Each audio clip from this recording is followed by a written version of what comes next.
Hello and welcome to another episode of Historic Hindsight. I'm John, that's Tom, and today we're talking about Billy Madison. That's right, Johnny. Our fourth president, old Billy Madison, or James Madison, and What? if you forgot his name, so did I, because Huh. this isn't a president of much note. A great founding father, did a lot with before becoming president was one of the principal writers of the Constitution of these United States. Although he initially didn't support the idea of a Bill of Rights because he thought the Constitution should stand on its own. Later, key member of the Bill of Rights as well. So, he's a big guy when it comes to... So as a person, he's fine, but as a president, he just didn't do shit? He's got one big flaw, but we'll get there in a second. But other than that, as a president, it's really the war. This is spoiler. It's going to be a War of 1812 special more than it is anything else. But we're gonna get into it, Johnny. Fourth president of these United States, going to take office in 1809, and the majority of his predecessors, he's gonna have slavery be a real big shadow on his personal character. So He's just owned slaves and was just a person of the times in power and political standing, or yeah. So what makes him particularly bad in this aspect isn't necessarily how he treated his slaves, as opposed to the fact that he flat out admitted the whole time that slavery was wrong, and then did nothing to resolve that in the politics or his own personal life. Personal life, yeah. He will actually, depending on how you want to look at it, he will not free any slave, or technically free only one slave. It all kind of depends on how you look at it. we're going to get there. Of his own personal slaves. Yes, he obviously didn't free any of the other people's slaves.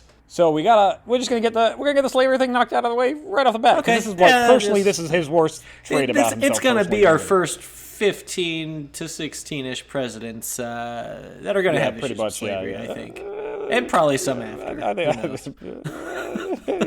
He might not be there. Now, despite thinking that slavery had no business in revolutionary principles, you will find countless, and I mean countless, records of him saying slavery is bad.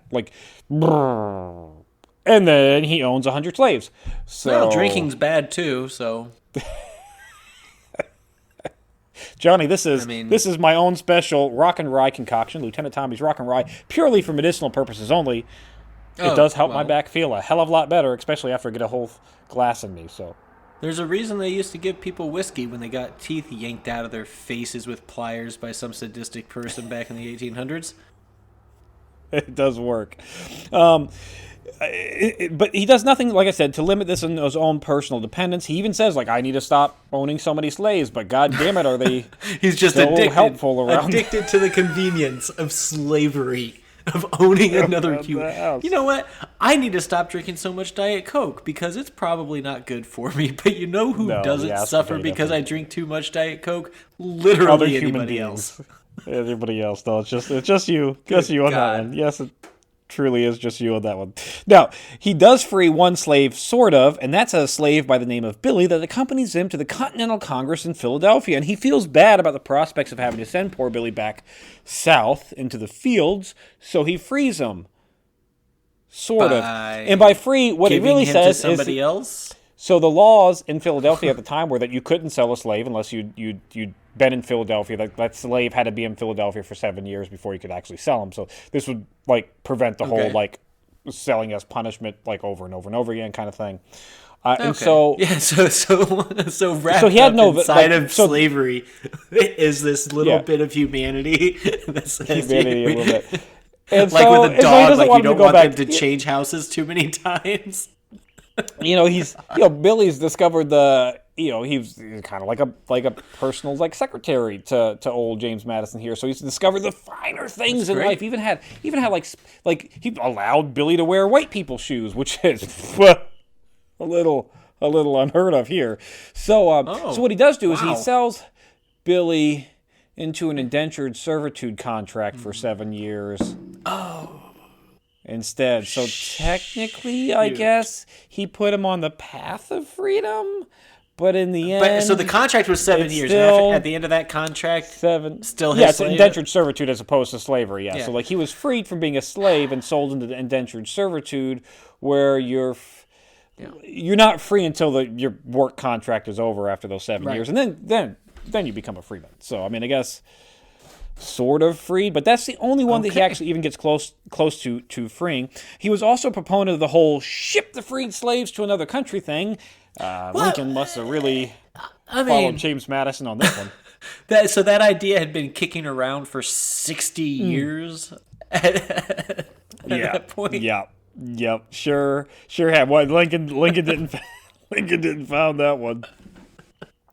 And upon his deathbed, unlike most of his predecessors, like Washington, who freed his personal slaves and then dictated that his wife free him upon her death or whatever, upon her whatever. Sure. Yeah. She gets Jefferson to keep freed until a lot the of end. Yeah. He freed a lot of his slaves upon his death. Madison, what he's going to do is he's going to tell his wife, don't sell any of them unless they say it's okay to sell them. Like, he doesn't free them. He goes, listen, don't sell them unless they say it's okay to sell them. But his wife completely and totally... The slaves? Slaves, yes, the slaves. Okay. The slaves. Like, he tells his wife not to free any of the slaves unless they agree. Or not free them, sell them. Don't sell them. There's no conversation about freedom. It's keep them, don't sell them unless they say it's okay to be sold. And so they had a no-trade clause? They had a no-trade clause, and the wife completely ignores that no-trade clause because by the time of Madison's death, they are bankrupt, and she has to start selling these slaves off to cover debts, which she does against I guess many of their will. Well, you see, white people suffer too, Tommy, and show me where the privilege is in being absolutely broke and having to sell all of your things, or at least your slaves, in order to pay out your outstanding debts. No privilege there. No privilege at all. And to really drive the point home about him wishy-washy hypocrite thing, right before he dies, he's gonna say that. And I quote here, "It is most obvious slaves are infinitely worsened by the exchange of slavery into liberty, if indeed their condition deserves that name." So what he's basically saying here is that if you look at the freed slaves that do exist around the United States, they are far worse off being freed than they are as a slave. So as much as I don't like the institution of slavery, because slavery exists, you got to keep them as slaves. You can't free them because their life will be way worse. So because we have a social construct and that makes life terrible for freed slaves, instead of addressing that, maybe changing that, we should just keep them as slaves because they're really better off than if we would just free them and then not give them jobs or places to live or serve them food at grocery stores or restaurants or whatever the hell they had back then.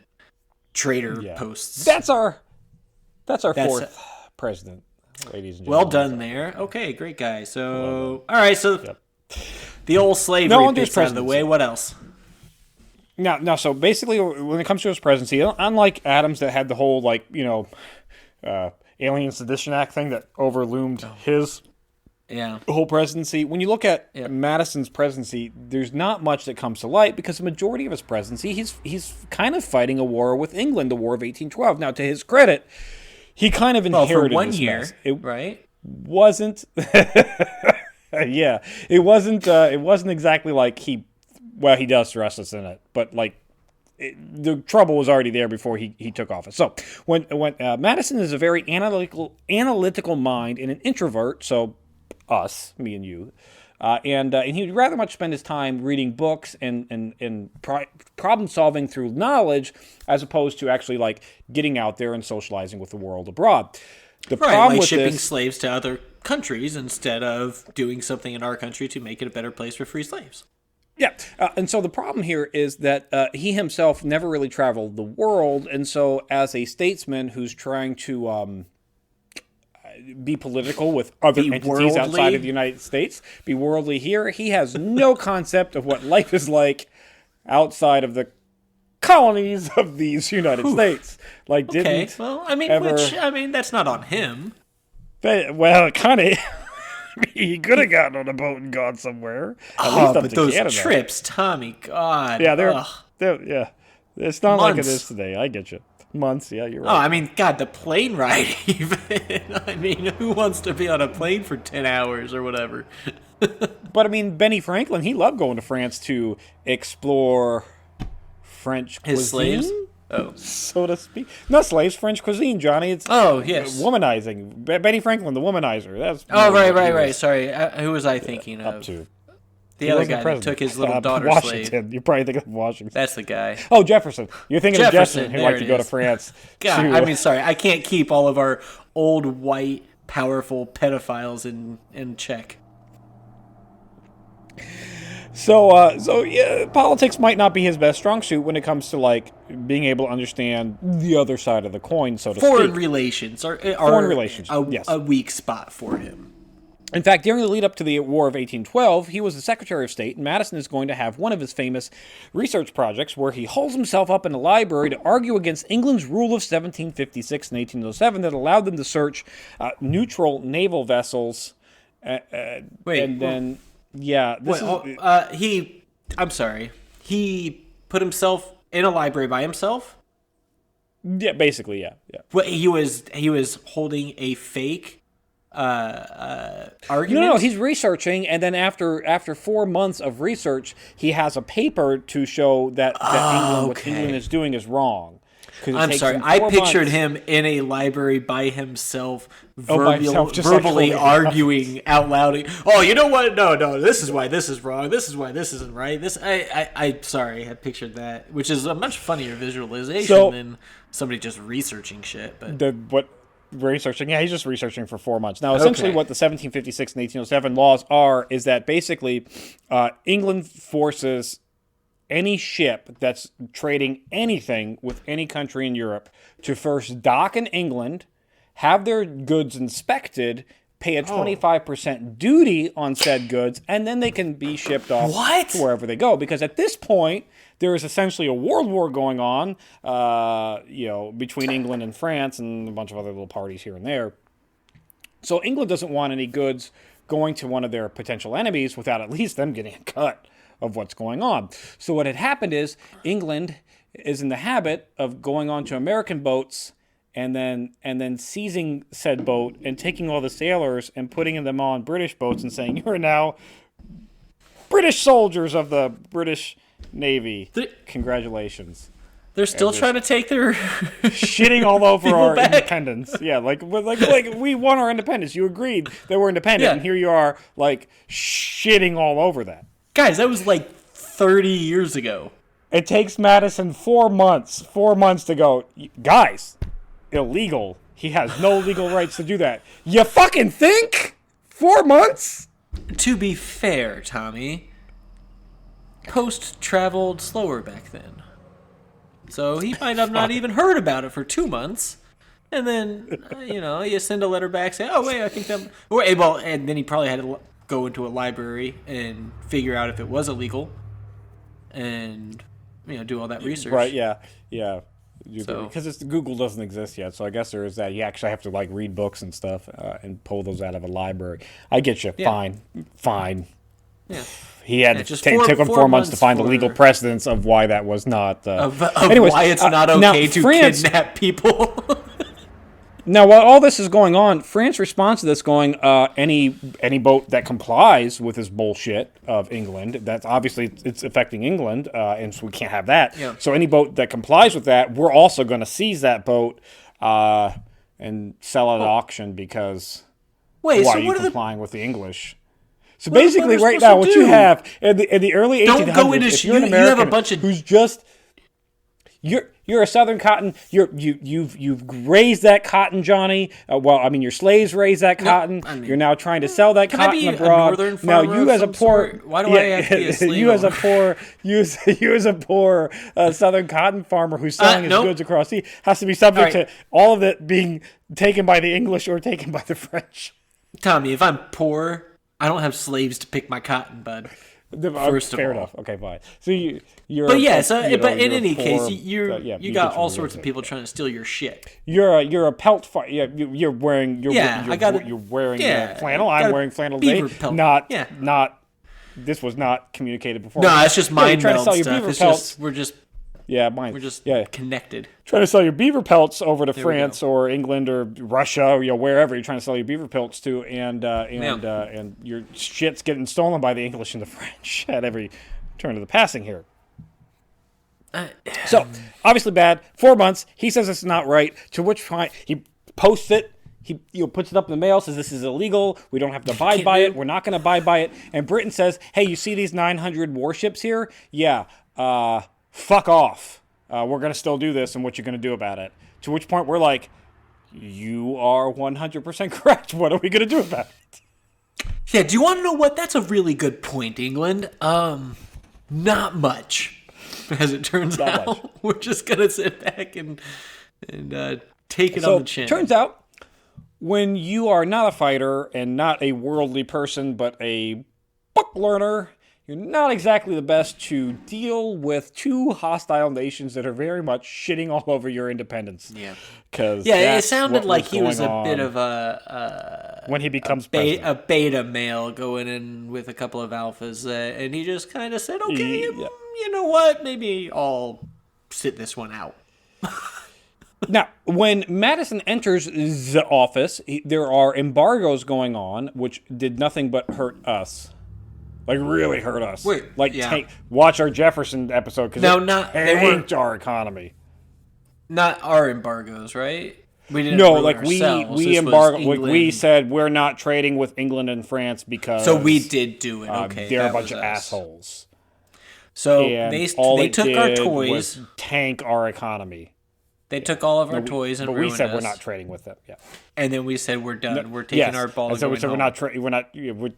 We did, and then we realized that if we took our ball, we need that. Nobody's buying that ball. Yeah. So, and it's a ship. If you want to sell it, where are you going to sell it to? I guess you could go down to Florida, where Spain is, and maybe sell it to them. Because outside of that, like, you kind of have to pass through England or France to get anywhere in Europe. Well, and before you go anywhere, you have to stop by England to have them basically steal from you beforehand. Steal 25% duty tax. 25% for fuck. Good. So I'll bet. People Madison's have been so pissed off about the inflation, right? Like I imagine people on Twitter just pissed off. Oh, just blown up. Yep. Because prices are going crazy. When he enters office, he's going to try to deal with some of these embargoes, and he's going to create the Non-Intercourse Act. Johnny, not what you're thinking. Not a Virgin Act. It is not a Virgin Act. It is where he's going to restore trade with Europe, minus the whole France and Britain thing. So at this point, we had a general embargo everywhere, and now it's like, okay, we're going to resume trade with everybody but Britain and France. Why wasn't that the original embargo? Well, it was more like embargo's not the right word. We put an excise. It was like tax. Like any goods that we sent outside, there was a massive tax on any of our exported goods. So like these other countries had to pay massive taxes. Which fine, because all those goods they're going to have to pay massive tax. So they're getting taxed, and then taxed again. If they want to sell stuff? Well, basically, if you're a merchant and you're selling to Russia has to pay a shit ton of a duty to buy that good on top of the goods themselves. And so, Russia's like, well, we got beavers here. We don't really need your beavers, so we're not going to buy your beavers. So that's why it tanked our economy. Have they seen our possums? We lifted those on everything but Britain and France, and we said we're not going to trade with Britain and France at all, but we can trade with the rest of Europe, and we're just going to get rid of those. We're going to get rid of those taxes on that stuff and just trade with them and resume the money trade. But that doesn't really work because, again, as we discussed earlier, you kind of have to go through Britain and France to get anywhere in Europe, at least quickly. I mean, at least quickly. Right. You can try to go around them, but they're pretty much on the coasts. Well, and they've got nothing but ships looking for people to go and steal their shit because they don't have anything else to do. They're stuck on the ocean for God knows how long. That they very much do. And of course, Britain and France continue to raid our shit as we do that, so we're still back at square one. Now, in 1810, a near-bankrupt economy, Madison decides that he's going to lift restrictions on trade with England and France if they pinky swore to stop raiding our ships and to allow free trade to continue. And if either side interfered with that, we would stop trade with that side. So if France interfered with it, we'd stop trade with France. If England interfered with it, we'd stop trade with England. And then both sides are like, we promise we will not fuck with you. And then they continue to do just that. Yeah. Because, of course. Because he's already proven he's a pushover. They don't have to respect him. So it starts with England. Like England just flat out ignores it, continues to raid our stuff, and then when we don't stop trading with England because cowards, France goes. Napoleon goes. Wait. So they did it, and then we did. We literally did the thing that all child psychology folks tell you not to do. It's like if you say something to your child, you have to follow through with it. So don't threaten to throw the Xbox out the window. Yeah. Unless you plan to do it. We did that. Do it, so France responds by luring us into a big trade deal, then stealing all of our boats and selling them at auction. This is the War of 1812, guys. It's just a shit show of stupidity. And our buddy James Madison. Who's in charge of this whole thing, going, but it's against the rules.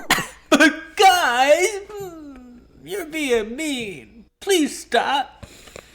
Now, okay, we're on the eve of war at this point. It's 1811. We're on the eve of war. Shit's not going on. At the eve of war, all that shit happened. We haven't even declared war yet. The war hasn't started yet. We're at the eve of war. So you would think Madison would put some competent people, let's say, in charge of the War Department. No, I don't. Captain of the War Department or captain of the Navy Department. You'd think he would put some people in charge. Johnny, who he puts in charge is a physician for the War Department, he's got a military rank, but smart.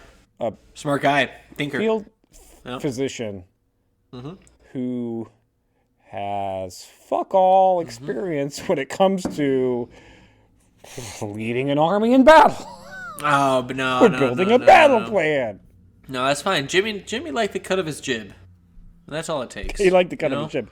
Now, for the Navy, he chooses big words. No. For the Navy, he chooses Paul Hamilton, who's a raging alcoholic, who's going to get kicked out of the office later for being a raging alcoholic. Okay, well, that's fair. That's fair. That's right now. This is me and you. This is the pot calling a kettle black. I mean, hey, Tommy, I am not applying for any high office job in the U.S. military. You are the CEO of Historic Hindsight Enterprises, Johnny. I don't know what you're talking about. I'm the what? Better not be. Officer? No, I'm a low-level intern. Officer, right? I'm an unpaid low-level intern. There's only two of us, Johnny, so... Yeah, you got the rest of this shit, bud. If you're going to sue us, sue the CEO. Johnny's not me. Anyways. Yeah. So those are who he has going into battle, leading us on the eve. He picks the best people. Now, Madison, who's opposed to a national bank, realizes that he needs money. That national bank, the U.S. bank, had already, they lost their charter. The charter expires. Madison says, I'm not going to renew that. And then, 2 years into his presidency, he goes, I really probably should have not renewed that because now we need some money. Why did he decide to not? Well, because the National Bank is evil, Johnny. We could get into that. I'm not mad that he said no to the National Bank. I'm mad at him being a hypocrite. It was actually because bad. He was a hypocrite. He's a hypocrite to slaves, and he's now a hypocrite to this because he goes, I need money to build an army. So he says, hey, Congress, you need to reinstate the charter of the National Bank so we can have money to build said army and navy to fight the British and the French. Or the British because we ignore what the French are doing, but we'll get there in a second. All right, I get it now. I think I get it. It's like the southern states that complain about government assistance, and then they get hit with a big storm, and then beg for government assistance. Everybody want the government. Yes, exactly. You're right there, Johnny. You're right there. Okay. Yep.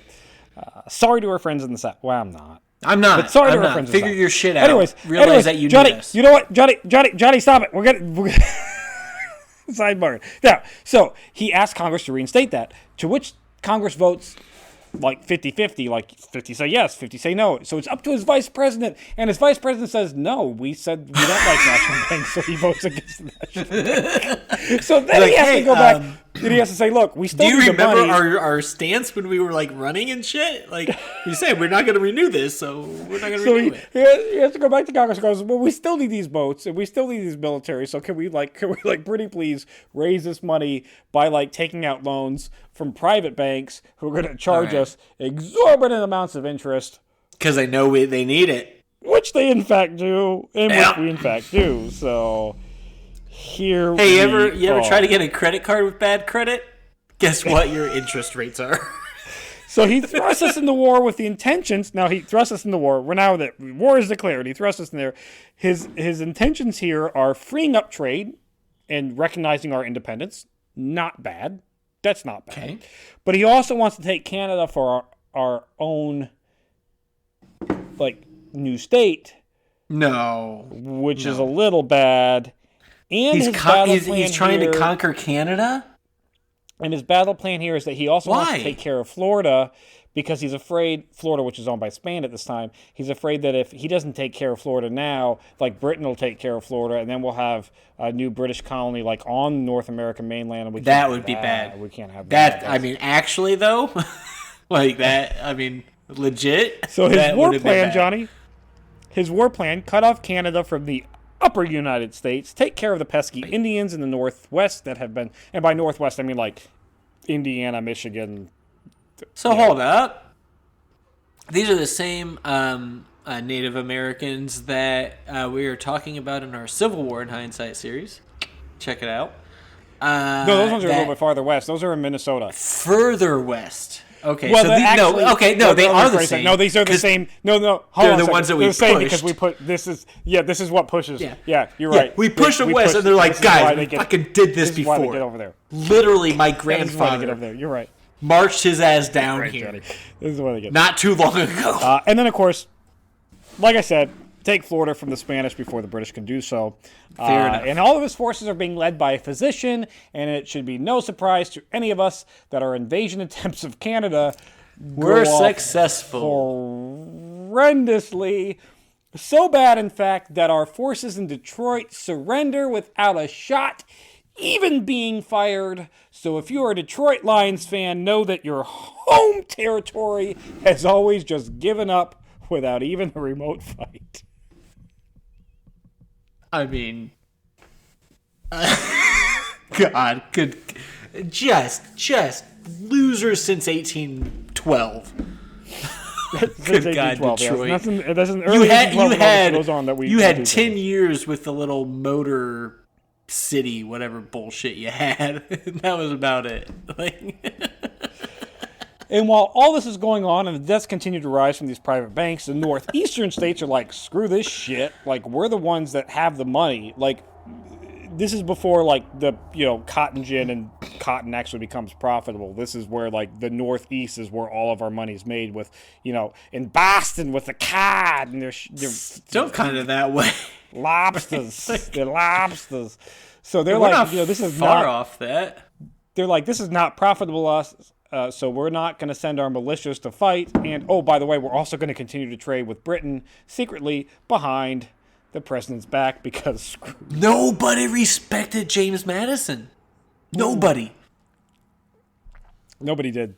Now, James Madison's going to luck into some good, he's going to luck into anything that happens good in 1812 is a luck. So we did happen to start building up our Navy underneath Jefferson. And that Navy mostly sat in the Great Lakes, which makes sense because, Canada. Canada's there. Right. So Canada's controlled by England. So if you're the quick invasion would be Canada. So it makes sense that's where we would. That's where. So we make a great victory in Lake Erie. We just slaughter the British fleet there, and then we decide to go ahead and raid the capital of the Canadian capital of York, which we do, and like, fucking burn that shit to the ground and rape and pillage while we're there. Because why not? So, win in Rome, right? Yeah, win in Rome, or literally anywhere an American army travels. Yes, we're leading things off with a bang, except that when we try another raid into Canada to actually take Canada over completely in 1814, it also fails miserably because as good as our naval fleet is in the lakes, it is not so good on the ground for us. Oh yeah, they're all walking like Jack Sparrow or whatever. Got the sea legs on them, trying to aim while you're doing that. And, doesn't work. It's hard. You can't blame them. And meanwhile, Britain and France come to a sort of like we're not going to fuck with each other peace accord. Oh, how sort nice! Of, which frees up could you all just stop both of them? Yeah, and I assume nothing came from their squabble. Nothing came from their squabble. Nothing. But spoiler, nothing's going to come. Anyways, so that frees up the British fleets to come to the United States and make landfall by Washington D.C. and then burn it to the ground. Oh, so Madison. This is when the White House got burned down. Yes, Madison gets the credit for being the only sitting president to lose our nation's capital. It's burned to the ground. Because he was just. No, he does escape getting burned himself. He flees like literally. Kind of like minutes before they get there, like he flees. And of course, we kind of sort of get the ground back like a week later, but it's basically because the British are just like, oh shit, we fought this war before and it's expensive and we don't have the manpower to actually like go inland very far, so we're gonna kick rocks. And so they get their ass kicked at a fort, and then they kick rocks, and they're like, all right, fine, whatever. They get back on their boats and go. And then Madison comes back to the no longer White House, but more like a saged black.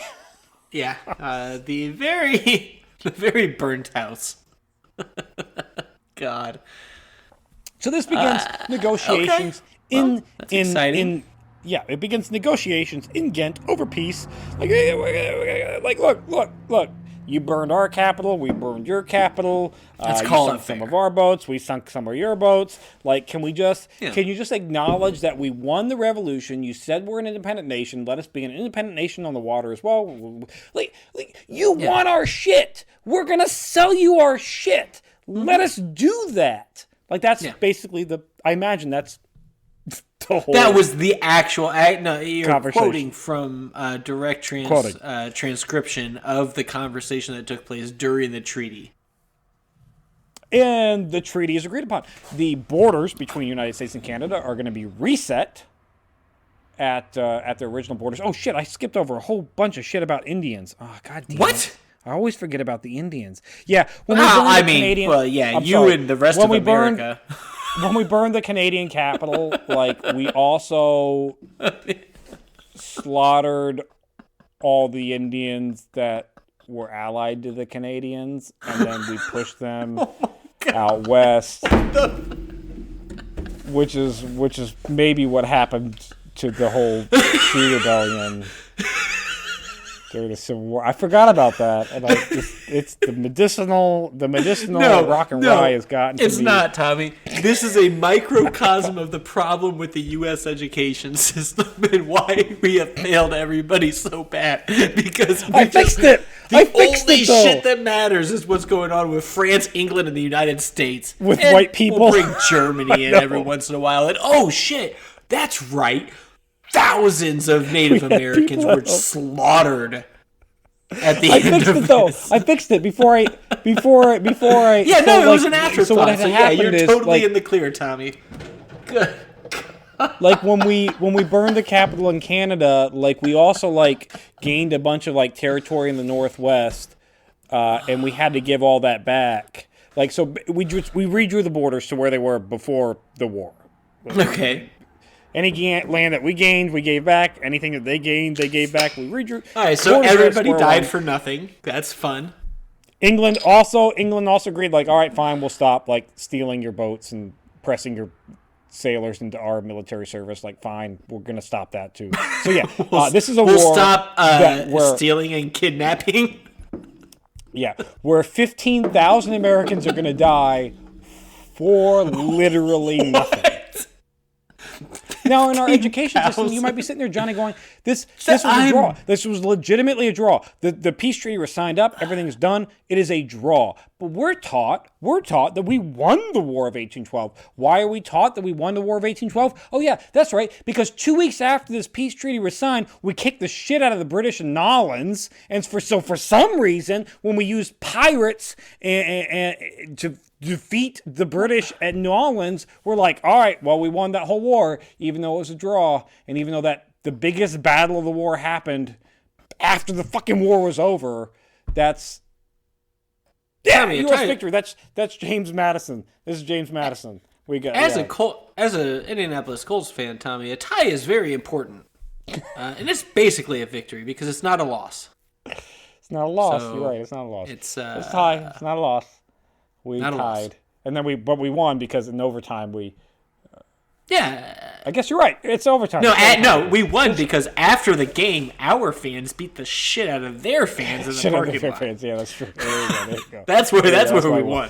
Yeah. So James Madison, if you took nothing out of this drunken rambling session for 20 minutes, 30 minutes, James 40. Madison owned a shit ton of slaves, never freed any other than the one that he sold into indentured servitude, which is, I guess, is a sort of freedom, and he really bumbled the War of 1812, like just horrendously bumbled that. That's it for this week in Historic Hindsight. Thanks for listening. Be sure to subscribe, rate, and review, and join us next week when we talk about ice cream warships.